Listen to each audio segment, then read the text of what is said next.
ஜல்லிக்கட்டில் எனக்கும் ஒரு மாதிரி இன்ட்ரெஸ்ட் வந்துச்சு. வீட்டிலலாம் ஜல்லிக்கட்டை பற்றியே பேசிகிட்டு இருக்காங்க, வீட்டில் ஒரு காளையும் வேற வாங்கிட்டாங்க அப்படிங்கிறதுனால. எங்கள் வீட்டில் காளை இல்லை, எங்கள் மாமா வீட்டில் தான் இருக்குது. போயிட்டு அந்த காளையை பார்த்துட்டு தான் எங்கள் வீட்டுக்கே நான் வருவேன். அது மாதிரி அதை நாங்கள் வந்து ஒரு தெய்வமாகவே பார்த்துட்ருக்கோம். நான் ஓப்பனாக சொல்கிறேன், என்னென்னா நான் பீரியட்ஸ் டைமு டேட் டைம்னா அது கிட்ட விடாதுண்ணா. நம்ம மாட்டை ஒருத்தன் பிடிக்கும் போது நம்ம திருப்பி மாட்டை பிடிக்கணுங்கிற ஒரு ஆர்வத்தில் மாடு பிடிக்க ஆரம்பிச்சிட்டோம். நீங்கள் மறுபடியும் மாடை எந்த வயசில் பிடிக்க ஆரம்பிச்சிங்க? அதே வயசில் 15 வயசுலேயே பிடிக்கிற மாடு. அப்போவே அப்போ எவ்வளோ நாள் கேப்ல?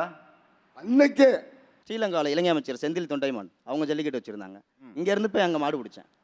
மாடு பிடிச்சி 10 மாட்டுக்கு மேலே பிடிச்சி ஒரு மாடு குத்திடுச்சு இந்த இடத்துல. நான் வர்றதுக்குள்ளே இங்கே பேப்பரில் ஃபுல்லாக நியூஸ் ஆகிடுச்சு. இங்கே ஸ்ரீலங்காலையா? ஆமாம்.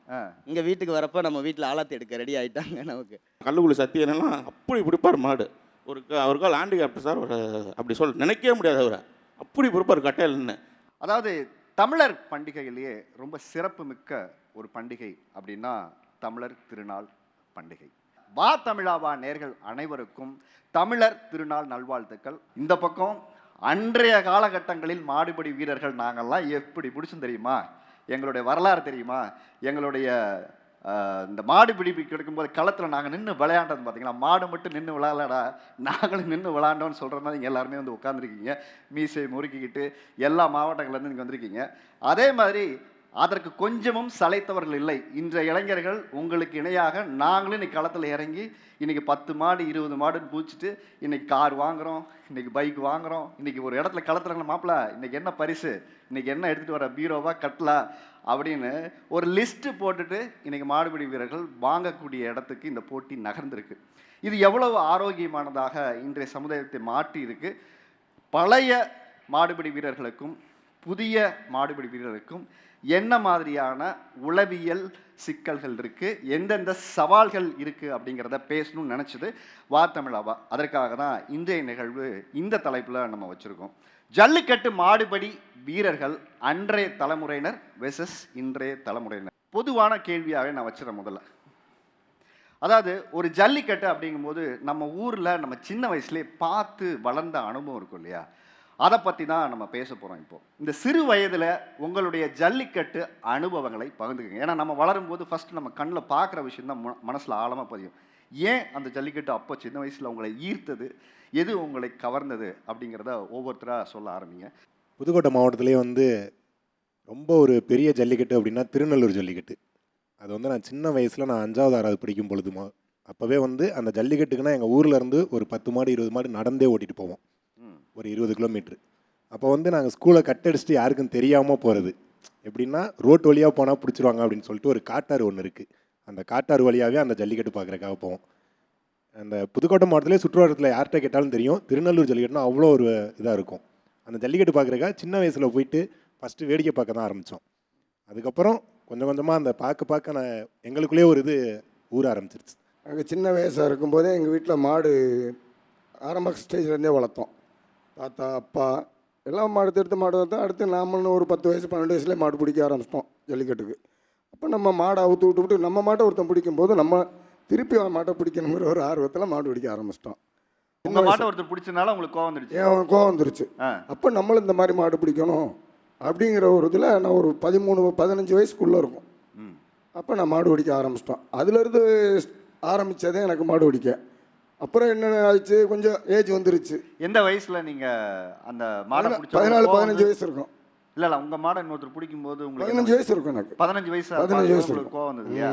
நீங்கள் மறுபடியும் மாடை எந்த வயசில் பிடிக்க ஆரம்பிச்சிங்க? அதே வயசில் 15 வயசுலேயே பிடிக்கிற மாடு. அப்போவே அப்போ எவ்வளோ நாள் கேப்ல? அன்னைக்கே கேப்லாம் கிடையாது. அதே ஒரு நெடுமாட ஒருத்தர் பிடிச்சா உடனே அன்னைக்கே இறங்குறீங்க. வேற மாட்டை பிடிக்கிறோம், அவன் மட்டும் மாடு இல்லை, நம்மளும் மாடு பிடிப்போம் அப்படின்னாப்பா எங்கள் அண்ணன் மாடு பிடிப்பாரு. அப்போ எங்கள் அப்பா அந்த வயசில் எங்கள் அப்பா மாடு பிடிச்சிருக்காரு. அது மாதிரி அது வந்துடுது தன்னால். இப்போ என் மயம் மாடு பிடிக்கிறேன். எவ்வளோ மாடு பிடிச்சிருக்கீங்க இது வரைக்கும்? கணக்கு இல்லை 1000 2000 5000 இருக்கும். இல்லை இப்போ இவ்வளோ மாடு பிடிச்சிருக்கீங்களா? மறக்க முடியாத அனுபவம்னா நீங்கள் மாடு பிடிச்சதில் ஒரு அனுபவம் சொல்லுங்களேன். பொன்னமராதி பக்கத்தில் செல்லியம்பட்டின்னு ஒரு வாடி. ஆனால் ஒரு 2 பேர் தான் நிற்கிறான்.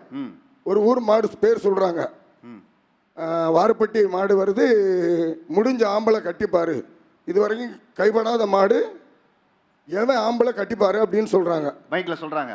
ஆமாம், மைக்கில் அனௌன்ஸ் பண்ணுறாங்க. அப்போ தம்பி பின்னால் இருக்காப்புல. 2 பேர் தான் நிற்கிறோம். இவர் கிழக்கு பக்க கட்டையில் நிற்கிறேன், மேற்கு பக்க கட்டையில் நிற்கிறேன். இந்த மாடு பேர் சொன்ன உடனே ஒருத்தன் கூட இல்லை வாடியில், எல்லாம் ஓடிட்டாங்க. அப்போ தம்பி சொல்கிறாப்புல என்கிட்ட, அண்ணே குத்துனா ஒரு குத்து, ஒரு குத்து ரெண்டாவது குத்து குத்துங்களா, இன்னும் ஒன்னே குத்துனா கட்டிப்பிடி, என்னே குத்துனா நீ கட்டுப்பிடி என்ன அப்படின்னா. இவர் கிளக்கி ஒன்னே குத்துனா என்ன சொன்னீங்க? உங்களை குத்துனா நான் கட்டிடுவேன், என்னைய குத்துறதுக்குள்ள நீங்க கட்டிங்க அப்படின்னு சொல்லிட்டு 2 பேர் பேசிட்டு நிற்கிறோம். மாடு அவுக்குறதுக்குள்ள கட்டிருங்கன்னா என்ன எனக்கு புரியல. குமல் கட்டுறது.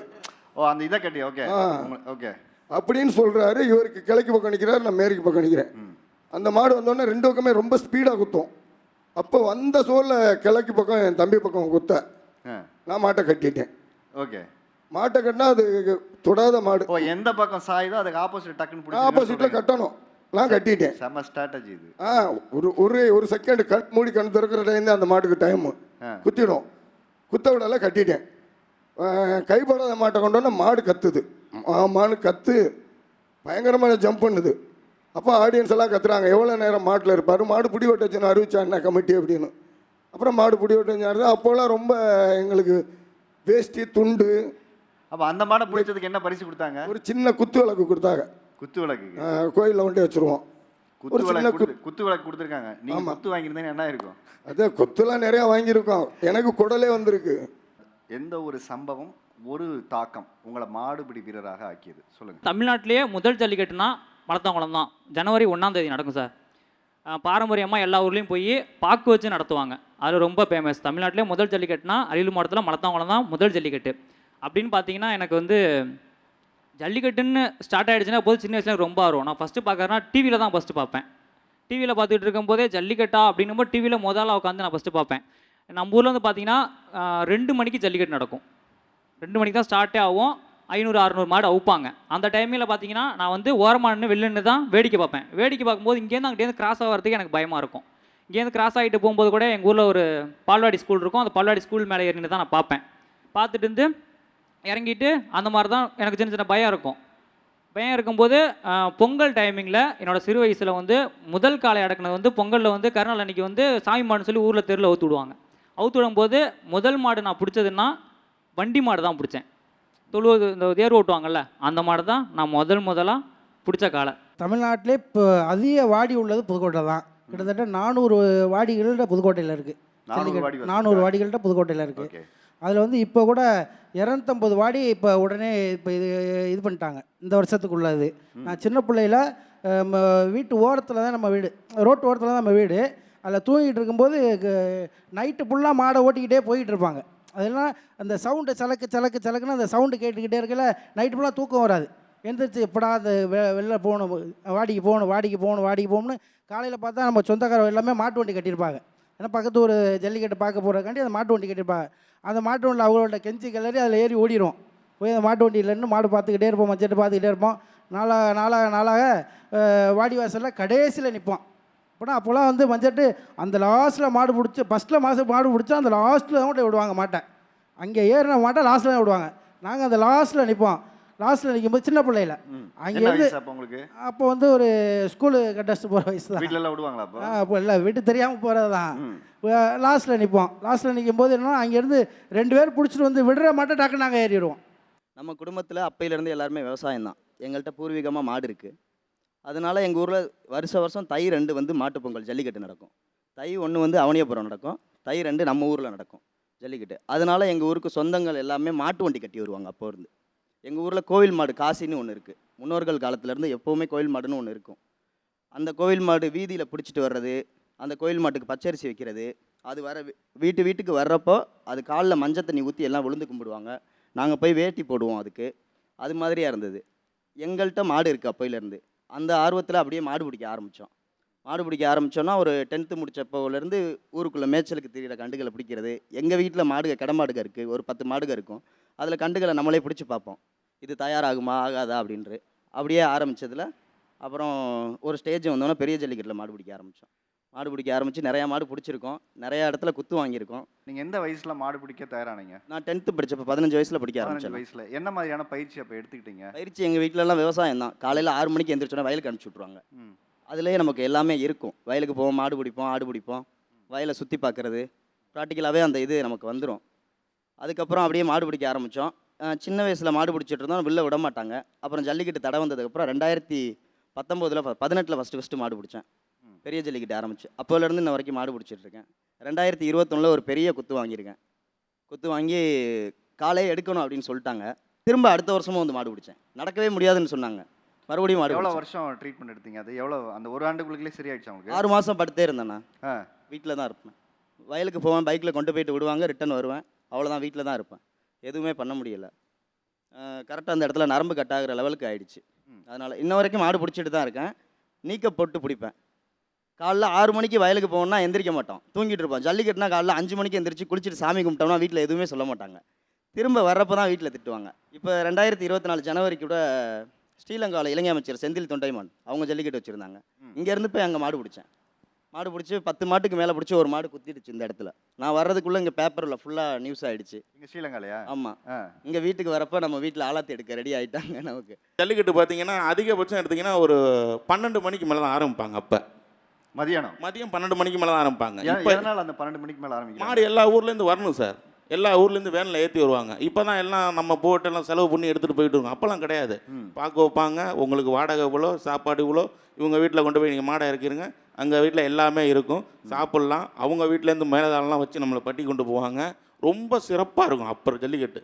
இப்போ ஏனோ தானோன்னு போய் இறக்கிடுறாங்க, நடந்துருது, டோக்கன் கொடுத்துட்றாங்க, எப்படி நடத்திடுறாங்க. அப்போ ஜல்லிக்கட்டுலாம் வந்தீங்கன்னா ஒரு 2 கிலோமீட்டர் அவங்க வீட்டிலேருந்து. இப்போ நம்ம மாமா வந்து ஒரு ஊரில் இருக்காருன்னா அவர் ஊருக்கு கொண்டு போவோம், ஜல்லிக்கட்டு மாடை கொண்டு போவோம். அந்த மாட்டை அவர் வீட்டில் இறக்கி நம்ம கூட போகிற 10-20 பேத்துக்கு சாப்பாடாக்கி போட்டு அங்கேருந்து மேலதாளம் வச்சு மாட்டுங்களுக்கு துண்டு கட்டி இங்கேருந்து ஒரு 4 கிலோமீட்டர் நடந்து கொண்டு போவாங்க.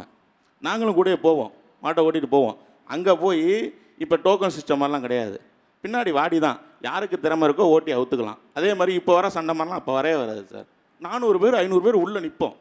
அவ்வளோ போட்டியில் தான் மாடு பிடிப்போம். இன்றைக்கி வந்து 25 பேத்தி 30 பேத்தி வச்சுட்டு விளையாடுற மாடு கூட விளையாட மாட்டேங்குது, ஓடி போயிடுது. 2 மணிக்கு மேலே விளையாட்டு மாடை வைப்பாங்க. எனக்கு தெரிஞ்சு தெருலைட்டு ஃபுல்லாக ஏறியும் மாடை வைப்பாங்க. அந்த வெளிச்சத்துலேயும் மாடு பிடிச்ச ஆளுங்கள்லாம் இருக்காங்க. அவர் சத்தி என்னென்னா கல்லுக்குள்ளி சத்தி என்னென்னா அப்படி பிடிப்பார் மாடு. அவருக்கால் ஹேண்டிகேப்ட் சார். அப்படி நினைக்கவே முடியாது அவரை, அப்படி பிடிப்பார் கட்டையில்னு. எவ்வளோ வருஷம் மாடு பிடிச்சிங்க? நான் 2002லேருந்து 22 வரைக்கும் பிடிச்சேன் சார். 21 வரைக்கும் பிடிச்சேன் சார். 21 வரைக்கும்? ஆமாம் சார்.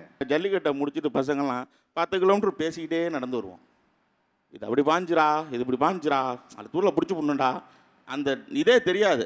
அதிகபட்ச பிரைஸ்ன்னு எடுத்திங்கன்னா 1000 ரூபா வாங்கியிருக்கிறதே பெரிய விஷயம். இப்போ வந்து பார்த்திங்கன்னா வேனில் போகிறாங்க, காரில் போகிறாங்க. அப்போல்லாம் வந்து நடந்தான் போகணும். 10 கிலோமீட்டர் 20 கிலோமீட்டர் நடந்தே போயிருக்கோம், சைக்கிளில் போயிருக்கோம். ரிட்டன் வர பார்த்தீங்கன்னா சாப்பாடு வந்து ஒன்று அந்த ஊர்லேயே சாப்பிட்றோம். அப்படி இல்லாட்டி எங்களை கூட்டிகிட்டு போகிறவங்க அந்த மாட்டுக்காரவங்க ஏதாவது ஒரு டீ கடையில் தான் நிப்பாட்டுவாங்க. 2 பஜ்ஜி ஒரு டீ, இதான் எங்களோட உணவு. நீங்கள் என்ன சொன்னாச்சு, இதான் எங்களோட உணவு. அப்படியே வீட்டுக்கு வந்துடுவோம். நைட்டு வீட்டுக்கு வந்து 2 பஜ்ஜி ஒரு டீ தான். மேக்ஸிமம் 90% பேர் சாப்பிட மாட்டாங்க. ஏன்னா சாப்பிட்டா மாடு பிடிக்க முடியாது. அந்த கொஞ்சம் மந்தமாயிரும், அதனால் பிடிக்க மாட்டாங்க. திருப்பி ரிட்டர்ன் வரப்போ அதே மாதிரி ஏதாச்சும் ஒரு கடையில் நிப்பாட்டி இது மாதிரி வாங்கி கொடுப்பாங்க. அப்போ நம்மள்ட்ட ஏது காசு, நம்ம இது ஸ்கூல் படிக்கிற காலேஜ், அது மாதிரி வாங்கி கொடுப்பாங்க. வந்து வீட்டில் இறக்கிட்டு வீட்டில் போய் நைட்டு குளிச்சுட்டு சாமி கும்பிட்டு தான் சாப்பிடுவோம். இப்போ கார் வாங்குறாங்க, 2 வீலர் வாங்குறாங்க, அதெல்லாம் எங்களுக்கு என்ஜாய்மெண்ட்டே தெரியல சார். அப்போ இருந்த ஜல்லிக்கட்டுலாம் நாங்கள் நடந்து போயிட்டு வருவோம், சைக்கிளில் போயிட்டு வருவோம். அப்போலாம் சைக்கிள் போட்டால் பெரிய விஷயம். சைக்கிளில் போகிறது பெரிய. அப்போல்லாம் சைக்கிள் ப்ரைஸ் வாங்கினாவே பெரிய விஷயம். சைக்கிள் அதிகபட்சம் போனால் ஒரு கிரைண்டர் போடுவாங்க, இல்லை மிக்சி போடுவாங்க, பவுனி எல்லாம் ஒரு 200 பவுன் இருக்குது வீட்டில். நான் வந்து 10 வயசு, நான் 6th ஸ்டாண்டர்ட் படிச்சுட்டு இருந்தேன். அப்போ தான் வந்து பார்த்தீங்கன்னா குட்டி பாவாடை, என் அண்ணனோட 10வது ஷர்ட்டை எனக்கு போட்டு விட்டு 2 சைடு குடுமி போட்டு விட்டு பட்டை போட்டு விட்டு ஃபோட்டோவுக்கு கூட போஸ்ட் கொடுக்க தெரியாமல் என் ஜல்லிக்கட்டு காளையோடு நின்ன ஃபோட்டோலாம் இப்போ எனக்கு அனுபவத்தில் இருக்குது. அப்போ வந்து பார்த்தீங்கன்னா 6th படித்தப்போ எங்கள்கிட்ட வந்து பசுமாடு தானா இருந்துச்சு, ஜல்லிக்கட்டு காளைங்கிறதே கிடையாது. அங்கே வந்து பீட்டா 7th படித்தப்போ பீட்டா வந்துச்சு. அப்போ வந்து பரபரப்பாக பேசிகிட்டு இருந்தாங்க. எங்கள் வீட்டில் எங்கள் மாமா தான், என்னை வளர்க்குறது எங்கள் மாமா தான். அப்போ தான் அவங்க வந்து வெள்ளையங்கிற ஒரு காளையை வந்து ஜல்லிக்கட்டு வந்து நம்ம மீட்டெடுக்கணும் அப்படிங்கிறதுக்காக பீட்டாவுக்கு அதுக்கப்புறம் வாங்கினது தான் வெள்ளையன்.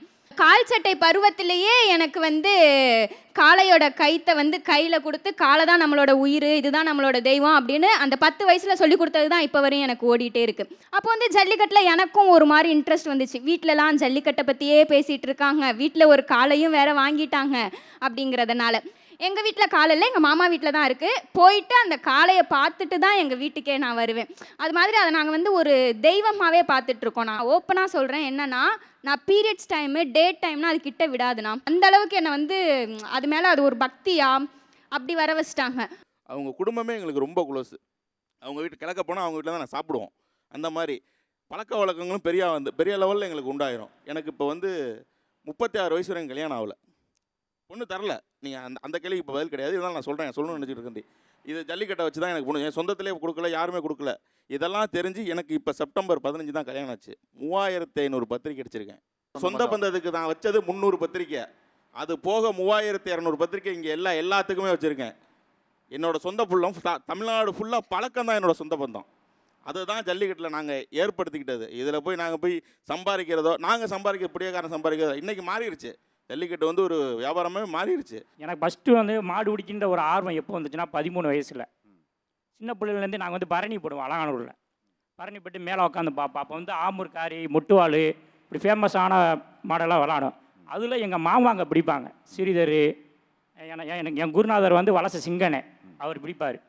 பிடிக்கும்போது அவங்களாம் காயம் போட்டிருக்காங்க. என்னடா இப்படி இவ்வளோ பெரிய மாடை பிடிக்கிறாங்களே காயப்படுதுன்னு பார்க்கும்போது அந்த ஆர்வம், ஏன் நம்ம மாடு இறங்கி பிடிச்சா என்ன, அதுக்காக பயிற்சி எடுப்பேன். அவங்கள பார்த்து ரன்னிங் பேக் சீட்டில் வந்து நான் வந்து ஒரு கிரிக்கெட் பயிற்சி எடுத்தீங்க. நான் ஒரு கிரிக்கெட் பிளேயர், கபடி, அந்த ஒர்க் அவுட் அப்படியே போடுவேன். அதே மாதிரி ஜல்லிக்கட்டு காலத்தில் எக்ஸ்ட்ரா போடுவேன். உடம்பு வலிக்கிற அளவுக்கு போடுவேன். ஸ்டெமினா வேணும்ட்டு அண்டால் போடுறது, தவக்கலை மாதிரி தவிக்கிட்டே போகணும், உருந்து போகணும். இந்த பாடி ஸ்டெமினா இடிச்சா வலிக்காத அளவுக்கு. ஒரு ஆள் வந்து மோதினா நமக்கு வலிக்காத அளவுக்கு. ஏன்னா கட்டையில் போய் இப்போலாம் வந்து சும்மா ஒரு 50 பேர் 25 பேர் பிடிப்பாங்க. அப்போ 5000 பேர் நிற்பேன் அலாண்டுற மட்டும். 5000 பேர்த்துக்கு நல்ல மாடு வந்து விளாண்டு கூட்டத்தில் ஒருத்தன் கூட மேலே அடி வாங்காமல் போகும் விளாட்டு மாடு. அந்த மாட்டை பிடிக்கணும், அதுதான் பேர். நான் கூட்டத்தில் வந்து ஓடி போய் கட்டிட்டேன். கட்டி பிடிச்சின்னு 3ஆவது சுற்று 6 அடிக்கு பறந்தேன் முதல்ல. இன்னும் இப்போ இவ்வளோதான் இருப்பேன். அப்போ பார்த்துட்டு கூப்பிட்டு என்னடாச்சுன்னு ஒன்றும் இல்லைண்ணே மூச்சு ஒரு மாதிரி வாங்க ஆரம்பிச்சிச்சு. பிடிக்கும் கையால் நடக்க ஆரம்பிச்சு வட முத பிடிக்கும்போது. என்ன வயசு அப்போ? 13 வயசு. 13 வயசு. அப்போலாம் ஓப்பன் சொல்லிட்டு யார் வேணால் பிடிக்கலாம், யார் வேணால் போல உள்ள பார்த்தேன். அப்படியே என்னை கூப்பிட்டு சரி நல்லா பிடிக்கணும், வடை தேத்தி தண்ணியெலாம் கொடுத்து உட்கார வச்சு ஒன்றும் முடியலை. அப்படியே ஒரு மாதிரி கிறக்கம் கண்ணு முல்லாம் மேலே போயிடுச்சு பதட்டத்தில். அப்புறம் பாட்டி நின்றாண்டு அதே வேடிக்கையில் 4 பல்லு கண்டு வந்தேன். ரைட் சைடு பாயம்டாண்டு வலது வரம் குத்தம். இடது வரம் நின்றாண்டு முத நான் நின்று பிடிச்சது விளாட்டு மாடு இடது வரம். 100 ரூபா வேஷ்டி. 100 ரூபா வேஷ்டி. 100 ரூபா வேஷ்டி. அது போய் அப்படியே எங்கள் அம்மா காலை கொடுத்து செருப்பை கழட்டி அடிச்சிச்சு. நான் எம்ஏ எம்ஃபில் முடிச்சிருக்கேன். சொல்லுங்கள். பிஹெச்டி என்ட்ரன்ஸ் பாஸ் பண்ணியிருக்கேன். ஜல்லிக்கட்டில் மாடு பிடிக்கிறனால இன்னும் எனக்கு பொண்ணே கொடுக்கல. இன்னும் பொண்ணே கொடுக்கல. என்ன வயசாகுது இப்போ உங்களுக்கு? 36 வயசு ஆச்சு. 36 வயசு ஆச்சு. மாடு பிடிக்கிறனாலே கொடுக்க மாட்டேங்கிறாங்க. மாடு இன்னும் பிடிக்கிறேன். 5 மாடு ஜல்லிட்டு மாடு வளர்க்குறேன். பேசுகிறவங்க 1000 பேசுவாங்க. நம்ம வேலையை நம்ம பார்ப்போம்டா. வாழ்ந்தா ஜல்லிக்கட்டுக்கு, செத்தாலும் ஜல்லிக்கட்டு. செத்தாலும் ஜல்லிக்கட்டு. இந்த காலத்து ஜல்லிக்கட்டு வீரர்கள், அந்த காலத்து ஜல்லி வீரர்கள் அப்படின்னு பிரிக்கும்போது என்னென்ன சவால்களை இவங்க எதிர்கொள்ளலைன்னு நீங்கள் நினைக்கிறீங்க? அன்னைக்கு வந்து ஒரு ஜல்லிக்கட்டில் கலந்துக்கிற மாதிரி வந்து 100 மாடு 150 மாடு தான். அந்த மாட்டோட எண்ணிக்கை வந்து ரொம்ப குறைவு. இன்னைக்கு அதோடு நாளைக்கு மாடுபிடி வீரர்கள் அதிகம்.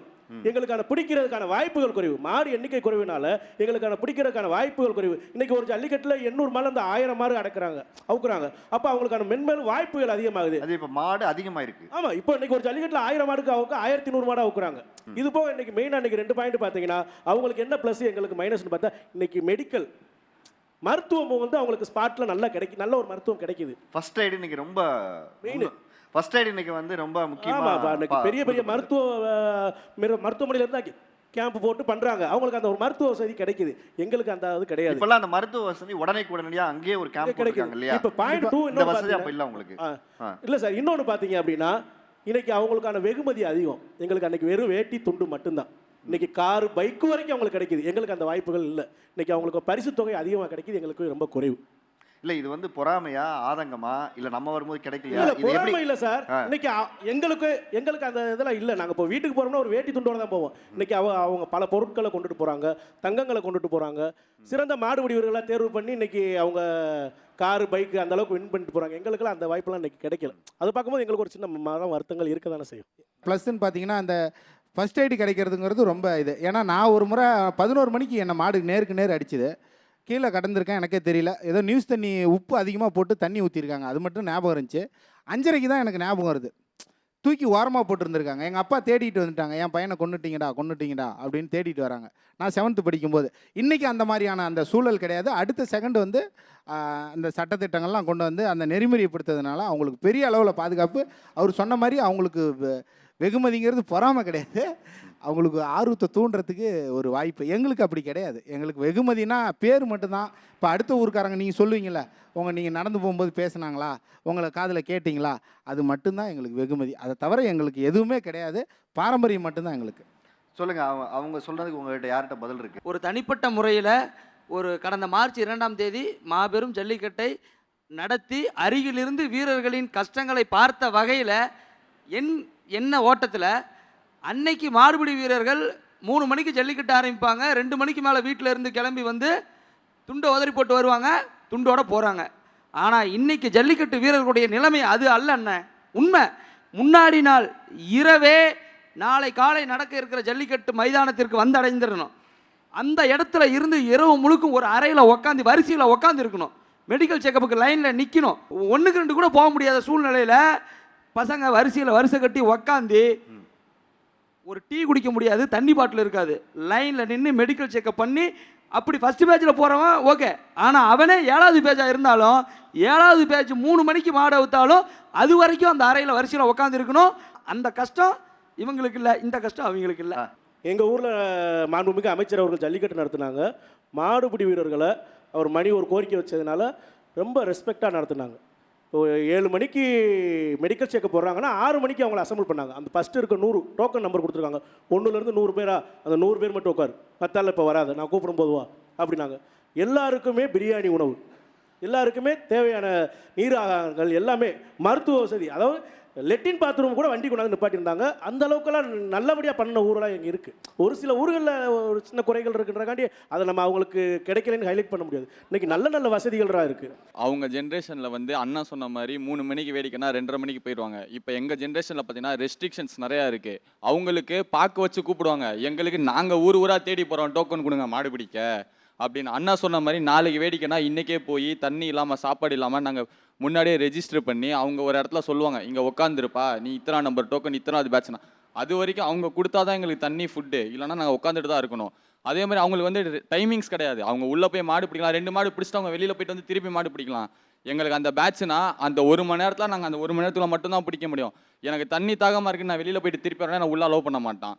அந்த ஒரு பேட்சுக்குள்ளே 50 பேர் இருப்பானா, 50 பேர் என்னோட நண்பர்கள் தான். அந்த 50 பேருக்கும் வாய்ப்பு கிடைக்கணும், நாங்கள் எல்லாரும் திறமையை காட்டணும் தான் போராடுவோம். அந்த காலத்தில் இருந்த அவங்களுக்கு அப்படி கிடையாது. அவங்களுக்குள்ள வந்துட்டு எப்படின்னா, நீ இந்த மாடை பிடி, நான் அந்த மாடை பிடிக்கணும்னு போயிடுவோம். எங்களுக்கு அந்த மாதிரி டைமிங்கே கிடையாது சார். இப்போ 1 மணி நேரத்தில் 50 மாடு வருதுன்னா 50 மாடையுமே பிடிக்க முடியாது. அதில் 10 மாடோ 20 மாடோ தான் பிடிக்க முடியும். ஏன்னா மாடுகளும் திறமையான மாடுகள் இருக்குது. அப்படிங்கும்போது எங்கள் திறமையை காட்ட நாங்கள் போராடிட்டு இருக்கோம். அதே மாதிரி அண்ணன் சொன்னார் மெடிக்கல் வசதி இருக்குதுன்னு சொல்லிட்டு. நான் வந்து ஒரு ஆர்கிடெக்டாக இருக்கேன் சார். 2021 பாகனேரியில் வடத்தில் நான் மாடு பிடிச்சேன். எனக்கு மாடு குத்தி காலில் வந்து 63 தையல் போட்டிருக்கு. ஃபஸ்ட் எய்டுக்கு என்னை தூக்கிட்டு போய் போட்டிருக்காங்க. தூக்கிட்டு போய் போட்டப்போ அவங்க ப்ரோட்டோகால்னு சொல்லி, உன் பேர் என்ன, நீ பெங்களூரில் என்ன பண்ணுற, நீ ஆர்கிடெக்டாக இருந்துட்டு ஏன் மாடு பிடிக்க வரேன்னு 1/2 hour என்கொயரி பண்ணாங்களே தவிர, அந்த 1/2 hour என்கொயரியில் கிட்டத்தட்ட 2 யூனிட் பிளட் எனக்கு லாஸ் ஆச்சு. என்னோட நண்பன் பாரதின்றவன் அவனோட காரில் பர்சனலாக சிவகங்கை ஜிஹெச்சுக்கு கூட்டிகிட்டு போய் எனக்கு ட்ரீட்மெண்ட் பார்த்தான். அப்படி ஜிஹெச்சில் ட்ரீட்மெண்ட்டுக்குமே வந்துட்டு நீ ஒரு ஆர்கிடெக்டாக இருந்துட்டு நீ ஏன் மாடு பிடிக்கணும் அங்கேயும் அவங்க அலட்சியப்படுத்தி எனக்கு 2 மணி நேரம் லேட்டாக பண்ணி எனக்கு வந்து கிட்டத்தட்ட 1 மாதம் இந்த கால் வந்து நான் மூவ்மெண்ட் பண்ண முடியாமல் என்னோட வேலையிலேருந்து என்னை சஸ்பெண்ட் பண்ணாங்க. தம்பி சொல்கிறாங்க, எங்களுக்கு வந்து 108 ஆம்புலன்ஸ் இன்னைக்கு இருந்துச்சு, நீ இது வரைக்கும் கொண்டு போய் எனக்கு குத்து விட்டால் மண்ணள்ளி தான் போடணும். எனக்கு துடைக்கிறதுக்கு கூட ஃபர்ஸ்ட் எய்ட் இருக்காது, பாக்ஸ் இருக்காது, பேப்பர் இருக்காது. நர்ஸுன்னு ஒருத்தங்களை நான் எங்கே பார்க்கணும்னா ஜிஹெச்சில் போய் தான் பார்க்கணும். சாணி தொட்டு வீதி மண்ணை தொட்டு அப்படியே கொத்திக்கிட்டு ஊற்றுற ரத்தில் அப்படியே துள்ளி வச்சு கட்டிவிட்டு துணியை அடுத்தவங்க யாரோ ஒரு பக்கத்தில் இருக்க அம்மாவோ கம்மங்கோல் விற்கிறவங்களோ அவங்ககிட்டருந்து ஒரு துணியை வாங்கி நான் கட்டிக்கிட்டு தான் நான் இங்கேருந்து எத்தனை கிலோமீட்டர் இருந்தாலும் அங்கே போகணும். அவங்க சொல்கிறாங்க இன்றைக்கி ஜல்லிக்கட்டில் வந்து 2 மணிக்கு வராங்க, 3 மணிக்கு வராங்கன்னு. 3 மணிக்கு வந்தாலும் இதே மாதிரி இன்றைக்கி அந்த பையன் சொல்கிறார் 50 மாடு வருது, அதில் நான் 10 மாடு பிடிக்கணும், நான் 5 மாடு பிடிக்கணும். ஒரு மாடு பிடிச்சினாவே உன் உயிர் அந்து போயிடும். 3 கிலோமீட்டர் நீ மாட்டில் போயிட்டு திரும்ப வந்து அடுத்த மாட்டுக்கிட்ட நிற்க முடியுமா உனக்கு? மாடு பிடிக்கிறப்போ வந்து இந்த ஊரில் இல்லை அடுத்த ஊரில் நல்ல மாடு பிடிக்கிறீங்க கொள்றீங்க, அது எல்லாத்துக்கும் மனசு இருக்காது, மனசோட மாடை பிடிக்கணும்னு ஆசைப்படுவோம். சில மாடு பாயுதா அந்த ஊரில் பிடிக்க முடியல, அடுத்த ஊரில் பிடிச்சிடலாம். அந்த மாடு எங்கேயும் போக போகிறதில்ல, அதுக்கு ரிஸ்க் எடுத்து பாய்ஞ்சி நம்ம என்றைக்கு நம்ம நிதானத்தை இழக்கக்கூடாது.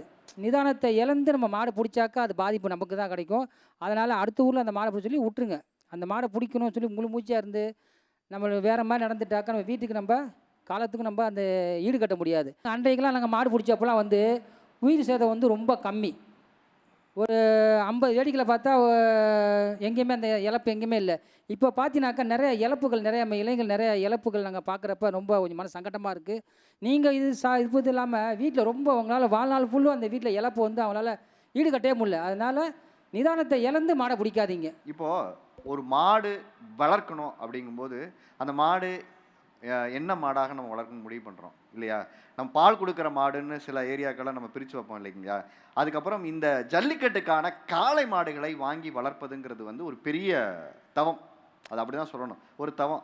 ஏன்னா மாடு வாங்கி வளர்க்குறது ஈஸி, அது குறிப்பாக ஜல்லிக்கட்டு காளைகளை வாங்கி வளர்க்குறதுன்னா அதுக்கு ஒரு பெரிய காதலும் அதுக்கு ஒரு பெரிய தீர்தலாக ஒரு பயங்கரமான ஒரு பேஷன் இருக்குன்னு சொல்லுவாங்க. அப்படி இருக்கிறவங்க தான் அதை வளர்க்க முடியும். அப்படி என்னென்ன சிரமங்கள் இருக்குது, எப்படி வளர்க்குறீங்க? ஏன்னா வருஷத்துக்கு ஒரு தடவை தான் நீங்கள் ஒரு இடத்துக்கு களத்துக்கு கூப்பிட்டு போகிறீங்க, இல்லை 2 முறை 3 முறை அந்த மாதிரி அந்த சீசன்னு சொல்லுவாங்க. அதுக்காக நீங்கள் என்ன மாதிரியெல்லாம் உழைக்கணும், உங்களை எப்படி தயார்படுத்திக்கிறீங்க? நான் வந்து இன்ன வரைக்கும் வேலைக்கு போனதே இல்லை. நான் வீட்டில் தான் இருக்கேன். என்னோட கை செலவுக்கு, என்னோட காலை செலவுக்கு மட்டும் தான் இன்ன வரைக்கும் நான் வேலைக்கு போயிருக்கேன். இன்ன வரைக்கும் போன மாதம் இந்த மாதம் மட்டுமே என் காலைக்கு வந்து 11,000 செலவு பண்ணியிருக்கேன். 11,000 தவிடு, இந்த செலவு மட்டுமே 11,000. இன்ன வரைக்கும் நான் வீட்டுக்குன்னு சம்பாரிச்சு ஒரு ரூபா கொடுத்ததில்லை என் லைஃப்லேயே. எனக்கு 28 வயசாகுது. இந்த 28 வயசில் நான் வேலைக்கும் போனதில்லை, நான் படிக்கல, நான் 6வது தான் படிச்சிருக்கேன். ஃபுல்லாகவே 8 வருஷமாக என்னோட ஜல்லிக்கட்டு லைஃப் ஜல்லிக்கட்டில் மட்டும் தான் போயிட்டுருக்கு. அந்த 11,000 என்ன மாதிரி செலவுகள்லாம் செய்கிறீங்க? தவிடு இது மாதிரியா? ஒரு மூட்டை உளுந்தம்புட்டு வந்து 1,350 ரூபா, கொண்டக்கடலை தவிடு வந்து 1,700 ரூபா, நெல்லு தவிடு வந்து 650 ரூபா, அப்புறம் பருத்தி கொட்டை வந்து இன்றைக்கி கிலோ எவ்வளோன்னு பார்த்தீங்கன்னா 150 ரூபாய் 100 போகுது. இந்த மாதிரி ஒரு மாதத்துக்கு வந்து இத்தனையும் நான் வாங்குறேன். பசுமாடுன்னு பார்க்குறப்போ நீங்கள் கேட்குற கொஸ்டின் வந்து நியாயமானது.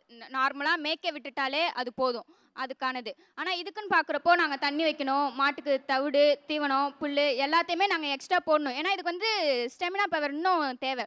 அது மட்டும் இல்லாமல் நாங்கள் என்ன பண்ணுவோம்னா வீக்லி ஒன்ஸு வந்து காளையை வந்து இதுக்கு அழைச்சிட்டு போவோம், கிணத்துக்கு நீச்சல் பழக்கி விடுவோம். அந்த சிரமத்தெல்லாம் நாங்கள் வந்து சந்திச்சுட்டு தான் இருக்கோம். மண்ணு முட்டை விடுவோம். மண்ணு முட்டை விட்டாதான் எத்தனை பேர் நம்ம அந்த காளையை அடக்க வந்தாலுமே அது தூக்கி போடுறதுக்கு சரியாக இருக்கும். இந்த மாதிரி இதை தான் நாங்கள் வந்து ப்ராசஸாக பண்ணிட்டு இருப்போம்.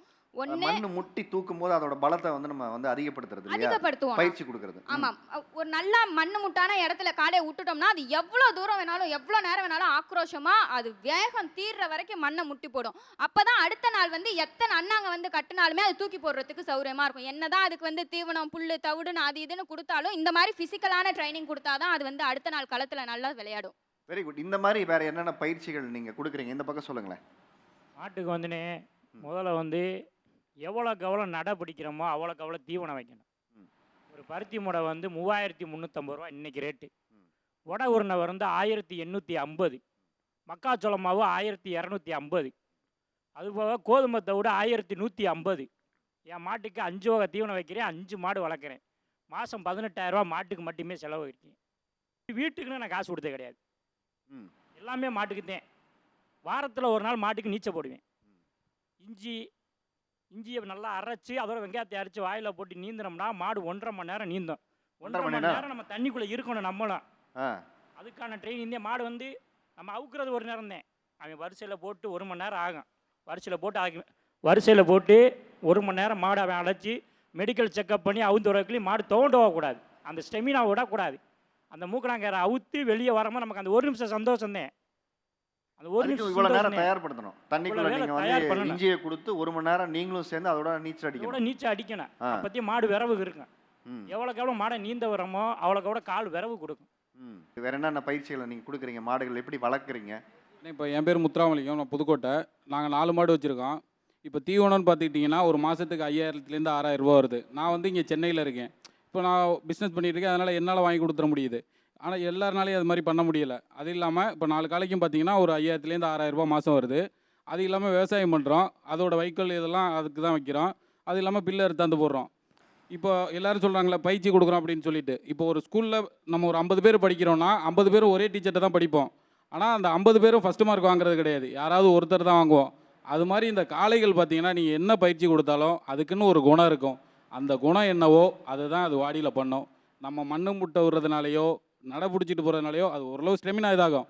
ஆனால் அதோட பயிற்சிகள்னு பார்த்தீங்கன்னா அதோட குணம், பிறவி குணம் என்னவோ அதை தானே அது பண்ணும்.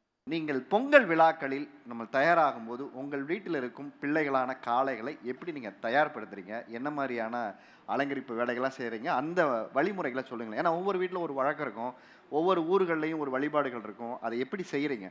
பொங்கல் வச்சா மட்டும்தான் மாடை வெளியவே கொண்டு வருவேன். எந்த ஜல்லிக்கட்டுலேயும் வந்து மாட்டு பொங்கல் வச்சு வீட்டில் சாமி கும்பிட்டாத்தே மாடு களத்துக்கே கொண்டு வருவேன். அது வரைக்கும் மாடை ஜல்லிக்கட்டுக்கே அவுக்க மாட்டான். ஏன்னா வீட்டில் வந்து முதல்ல பொங்கல் வைப்பாங்க. முதல் நாள் தை ஒன்று வந்து வீட்டு பொங்கல் வைப்பாங்க.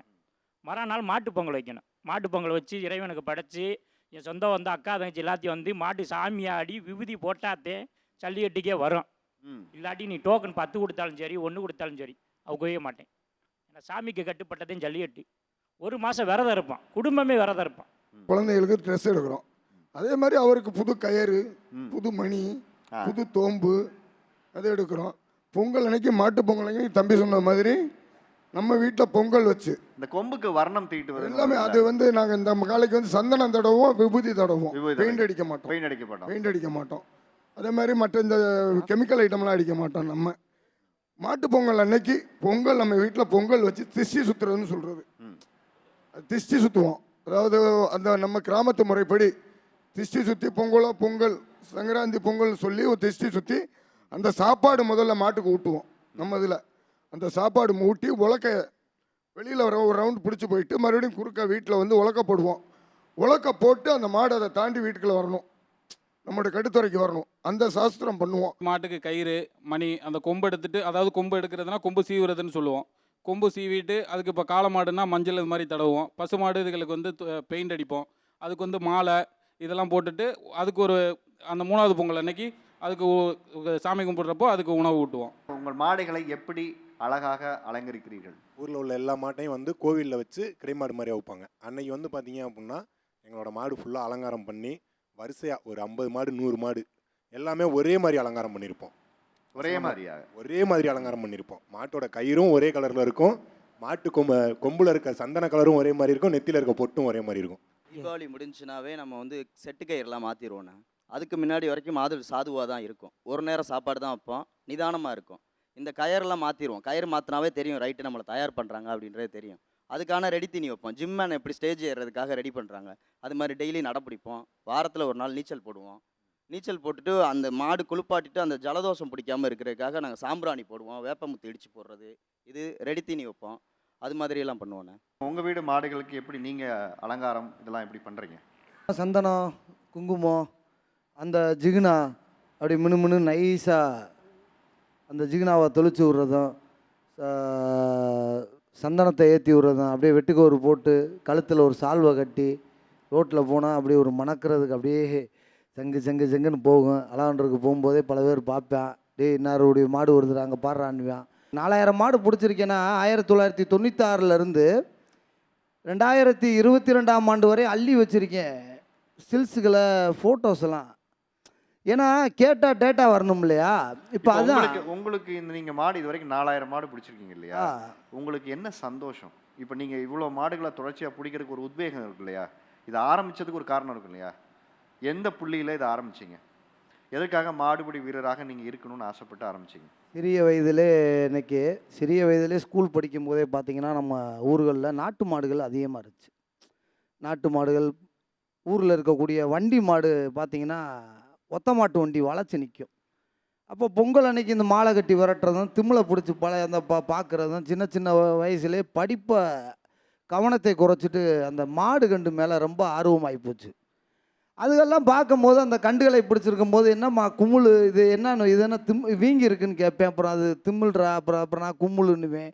இப்படியே அடிப்படையே பார்த்து கொஞ்சம் கொஞ்சமாக அந்த கண்டுகளை பூரா வளர்த்து பிடிக்க ஆரம்பித்ததில் பொங்கல் அன்னைக்கு வண்டி மாடு ஒரு ஊரவே சுற்றி விரட்டிவேன். அதில் ஓடி போய் வண்டி மாடை பிடிச்சி பழகிறது ஆரம்பிச்சது இல்லையா? ஆமாம். ஒரு வண்டி மாடு கொம்பால் அடித்து ஆனத்தண்டி மாடு காங்கையம், அது போகிற போக்கில் பிடிச்சதில் மண்டையில் அடித்து தார் ரோட்டில் கிடந்தேன். அது சுயநலம் இல்லாமல் முடக்கத்தான் மணி இவ்வளோ மாடை பிடிச்சி விட்டு தன்னுடைய அடையாளத்தை தன்னுடைய இதை வந்து மண்ணில் புதைஞ்சிடக்கூடாது. மற்றோடைய வீரர்களுக்கு பல முடக்கத்தான் மணியாக இது பண்ணணும். இன்னைக்கு தம்பி உட்காந்துருக்காங்க பூரா, இன்றைக்கி உள்ள தம்பிகள் இன்றைக்கி பெரம்பலூர்லேருந்து, திருச்சி மாவட்டத்தில் மணப்பாறையிலேருந்து, மதுரையிலேருந்து, திண்டுக்கல்லேருந்து எல்லா ஊர்கள்லேயும் எவ்வளோ பேருக்கு இது வரைக்கும் பயிற்சி கொடுத்துருக்கீங்க?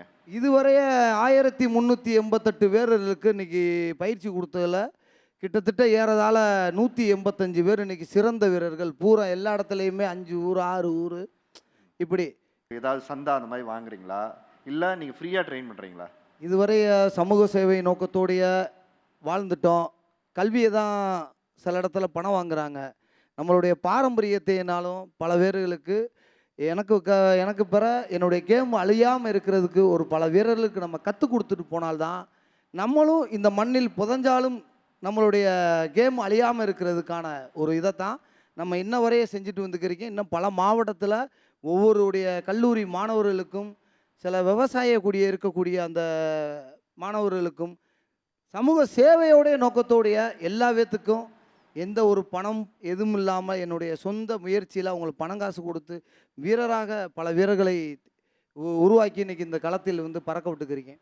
இதுக்கு நீங்கள் எல்லோரும் கை தட்டணும். ஏன்னா நிறைய பேருக்கு சொல்லிக் கொடுக்குறது ஒரு பெரிய கலை இல்லையா? நீங்கள் ஜல்லிக்கட்டு வீரர்கள் 2 பக்கமுமே, ஓகேங்களா? பொதுமக்களுக்கு உங்களுக்கு வைக்கக்கூடிய ஒரு கோரிக்கைன்னு இருந்துச்சுன்னா என்ன வைப்பீங்க?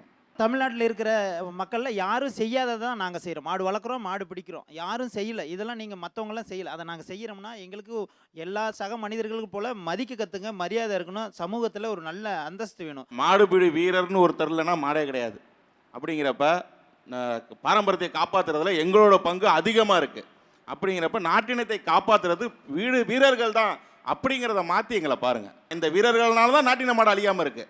அதனால தான் ஜெர்சி மாடு உள்ள வரல. நாட்டின மாடு அழியாமல் இருப்பதற்கு இந்த விளையாட்டு, அதனால தான் ஜெர்சி மாடு உள்ள வரல. அதனால தான் நாட்டு மாடு பால் இன்னைக்கு வந்து 1 லிட்டர் 150 ரூபாய்க்கு இது. தாய்ப்பாலுக்கு ஈடானது அந்த நாட்டின பால் எங்கேயுமே உங்களுக்கு கிடைக்காது. கலாச்சாரத்தை காப்பாற்றுறதுல ஜல்லிக்கட்டு வீரர்களுக்கு 90% பங்களிப்பு இருக்குங்கிறத மனசில் வச்சு எங்களை பொதுவாக பாருங்கள். நல்ல ஒரு முறையில் போராட்டம் பண்ணி அறப்போராட்டம் பண்ணி பண்பாடு பாரம்பரியத்தை எங்களை போன்ற மாடு வளர்ப்பவர்களை மாடுபிடி வீரர்களுக்கும் மீட்டு கொடுத்துருக்கீங்க. பொதுமக்களாகிய நீங்கள் மீட்டு கொடுத்துருக்கீங்க. இதை நாங்கள் வந்து பொறுப்புடன் அடுத்த ஜெனரேஷனுக்கு கொண்டு போய் கொடுக்கணும். அந்த மாதிரி ஒரு பொறுப்பு மிக்க ஒரு இதில் தான் நாங்கள் செயல்படுறோம். எங்களை நீங்கள் மதிக்கணும். ஒரு பொது பார்வையில் நான் என்ன சொல்ல விரும்புகிறேன்னா, இப்போ நாங்கள் ஜல்லிக்கட்டுக்குன்னு போகிறப்போ இந்த அண்ணா வராங்க, இந்த அண்ணா எங்கள் கூட வராங்கன்னா இன்ன வரைக்கும் என் ஜாதி என்னன்னு அவங்களுக்கு தெரியாது, அவங்க ஜாதி என்னன்னு எனக்கு தெரியாது. இந்த மாதிரி ஜாதி இனம் மதம் வேறுபாடு இல்லாமல் தான் நாங்கள் வந்து இருந்திருக்கோம். அப்படி இருக்கும்போது ஜல்லிக்கட்டுங்கிறப்போ கொஞ்சம் பெருசாக உயர்ந்த இடத்துல மதுரை, அலங்காநல்லூர், அவனியாபுரம் அப்படின்னு பார்க்குறாங்கல்ல, அது மட்டும் பார்க்க வேணாம். நாங்கள் ஒரு பொண்ணாக இப்போ நாங்கள் பேசுகிறோம்னா அவங்கள உடனே ஒரு ஐடென்டிஃபைல எப்படி வச்சுருக்காங்கன்னா, ஓ மதுரைக்கார பிள்ளையா அப்படிங்கிறாங்க. ஆனால் நான் அரியலூர்காரி. ஆனால் அவங்க அந்த மதுரைன்னு முன்னுரிமைப்படுத்துறது வேண்டாம். ஏன்னா எல்லா இடத்துலையுமே இப்போ ஜல்லிக்கட்டில் மட்டும்தான் அந்த நான் சொல்கிற இந்த ஜாதி மதம் வேறுபாடு இல்லாமல் நாங்கள் பார்த்துட்ருக்கோம். அப்போ நீங்கள் மட்டும் ஏன் அந்த பாகுபாடு பார்க்குறீங்க?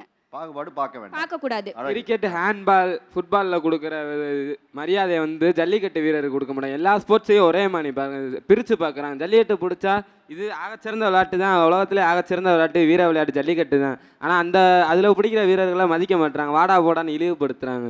அந்த காலகட்டத்தில் தன்னுடைய காளையை அடக்குபவருக்கு தன்னுடைய மகளையை திருமணம் செய்து கொண்டிருப்பார்கள். ஆனால் இன்றைய காலகட்டத்தில் காளை அடக்குபவருக்கு அந்த காலத்தில் காலை அடக்கினா பொண்ணு தருவோன்னு சொல்லுவாங்க. அந்த காலத்தில் காலை அடக்கினா பொண்ணே கிடையாதுன்றாங்க. காலி பயிலாக தெரியான், மூலி பயிலாக தெரியான்ற மாதிரி ரொம்ப இழிவாக பேசுகிறாங்க. நீங்கள் அப்போ அதை கூட கேட்டிங்கல்ல, நம்மளுக்கு ஏன் மதிப்பு மரியாதை கிடைக்க மாட்டேன்னு சொன்னீங்க பார்த்தீங்களா? இந்த மாதிரி இந்த ஃபீல்டில் இருக்கவங்களுக்கு இந்த காலையை பிடிச்சா இவன் மதிப்பு மரியாதை தெரியும். பட் ஐடி ஃபீல்டில் இருக்கவங்களும் இன்ஜினியராக இருக்கவங்க அவங்களுக்கு வந்து நம்ம பாரம்பரியத்தை பற்றி எதுவுமே தெரியாது. நம்ம சாலப்பட ராஜாண்ணே சொன்ன மாதிரி நம்ம அந்த ஃபீல்டில் போய் ஒரு ஆளாகி ஏதோ ஒரு போஸ்டிங் கிடச்சா அந்த இடத்துல நம்மளுக்கு ஒரு மதிப்பு மரியாதை இருக்கும்ல, அந்த ஒரு கான்செப்டுக்கான தான் சார் நம்மளுக்கு இன்னமே ஒரு மதிப்பு மரியாதை நம்ம ஃபீல்டுக்குள்ளே இருக்குது. பட் அதை தவிர்த்து வேறு யாருக்குமே அந்த ஃபீல்டு கிடையாது சார். வாடி உள்ளே போகும்போது மரியாதை கொடுத்தா கொஞ்சம் ரொம்ப நல்லா இருக்குண்ணே. நம்ம இப்போது பேட்சாக உட்காந்து போய் வச்சுங்களேன், டக்குன்னு நீங்கள் அர்ஜென்ட்டாக ஒரு யூரின் வருதோ ஏன்டா வெளியே போயிட்டு வரணும் சார், இந்த மாதிரி போயிட்டு வர சார் அப்படின்னு சொன்னாக்கா நீ போகிற உட்காரன்னு சொல்லிட்டு ரொம்ப அதிகாரமாக சொல்கிறது கொஞ்சம் ரொம்ப மனசுக்கு கொஞ்சம் ஒரு கஷ்டமாக இருக்குது சார். வலிக்காக இருக்குது. மரியாதையோட எங்களை நடத்துங்கள். சரிங்க தம்பி, ஒரு 5 நிமிஷம் இருங்க, இல்லாட்டி சரி போயிட்டு வந்துருங்க அப்படின்னு சொன்னால் ரொம்ப சந்தோஷமாக இருக்குங்க சார். நிறைய இடத்துல அந்த மாதிரி போகும்போது அவங்க சொல்லும்போது கேட்கும்போது ரொம்ப கஷ்டமாக, இந்த இடத்துல வந்துட்டுமே அப்படின்னு சொல்லிட்டு ரொம்ப எங்களுக்குள்ளே ஒரு ஒரு மரியாதை இல்லை, ஒருமையில் பேசுறது உங்களுக்கு பெரிய வழியை கொடுக்குது. ஒரு நாங்கள் ஏதோ குற்றவாளி பண்ண மாதிரி ஒரு அதட்டமாக ஒரு குரல் ஒசத்தி ரொம்ப ஆக்ரோஷமாக சொல்கிறாங்க சார். அது ரொம்ப கஷ்டமாக இருக்குது சார் எங்களுக்கு. அந்த மாதிரி பண்ண வேணாம். ஒரு வந்திருக்கோம் தம்பி வாங்க போங்கன்னு சொன்னால் ரொம்ப சந்தோஷமா சார். தண்ணி கூட தர சார், ஒரு மரியாதை கொடுத்தாலே எங்களுக்கு அது போதும் சார். தண்ணி கூட கொடுக்க வேணாம், மரியாதை கொடுங்கன்னு கேட்டிங்களா, ரொம்ப சந்தோஷம். அதாவது இப்போது இறுதியாக நம்ம கன்க்ளூஷனுக்கு வந்துட்டோம். இரண்டு பக்கமும் இறுதியாக நீங்கள் சொன்ன விஷயங்கள் என்னென்னா, எதை இந்த சமூகம் எங்களை நோக்கி வைக்கும் பார்வையிலிருந்து மாற்றிக்கணும், இதெல்லாம் எங்களுடைய எதிர்பார்ப்பு அப்படின்னு நீங்கள் அழகாக சொல்லியிருக்கீங்க. எனக்கு தெரிஞ்சு டிவி பார்த்துட்டு இருக்க அனைத்து வா தமிழாவா நேர்களை தாண்டி உலகத் தமிழர்கள் அனைவரும் உங்களுடைய வலியையும் வேதனையும் புரிஞ்சுப்பாங்க அப்படின்னு நான் நம்புகிறேன். என்னுடைய கன்க்ளூஷன் சொல்கிறதுக்கு முன்னாடி 2017க்கு பின் 2017க்கு முன் அப்படின்னு கேட்கும்போது அழகழகான சில விஷயங்கள் சொன்னீங்க. என்னென்ன மாற்றம் நிகழ்ந்திருக்கு, குறிப்பாக நமது நாட்டு மாடு காளைகள் இன்னைக்கு ஏற்கனவே இருந்த எண்ணிக்கையை விட இன்னைக்கு எல்லார் வீடுகளிலும் வளர்க்கக்கூடிய ஒரு வழக்கம் வந்திருக்கு.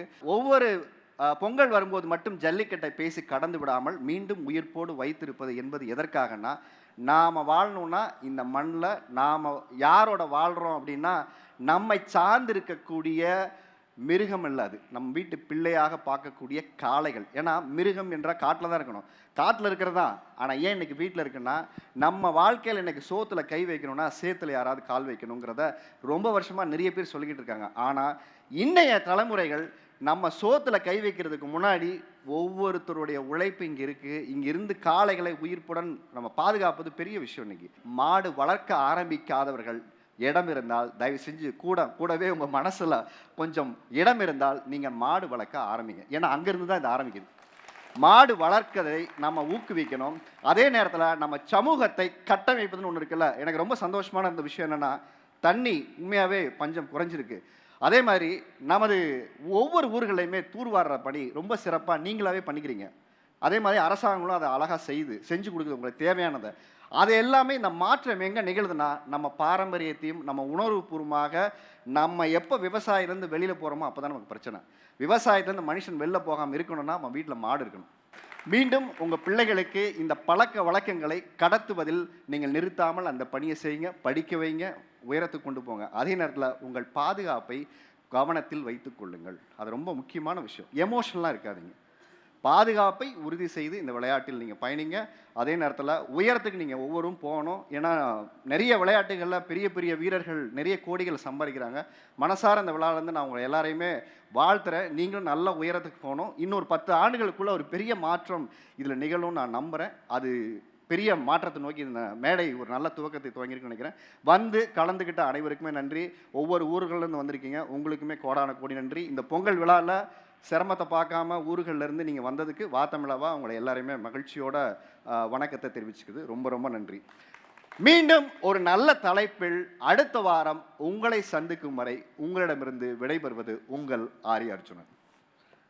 அதாவது நிறைய செலிப்ரிட்டியோட நம்ம ஃபோட்டோ எடுத்துப்போம் இல்லையா? நம்ம பெரிய விளையாட்டு வீரர்களோட ஃபோட்டோ எடுத்துப்போம். எனக்கு தெரிஞ்சு ஒரு மேடையில் இத்தனை வீரர்களோட ஃபோட்டோ எடுத்த முதல் ஆள் நானாக தான் இருப்பேன்னு நினைக்கிறேன். அதுக்கு ஒரு பெரிய ராயல் சொல்லிவிட்டு உங்கள் எல்லாருக்குமே ரொம்ப நன்றி வந்துக்கிட்டதுக்கு, கலந்துக்கிட்டதுக்கு.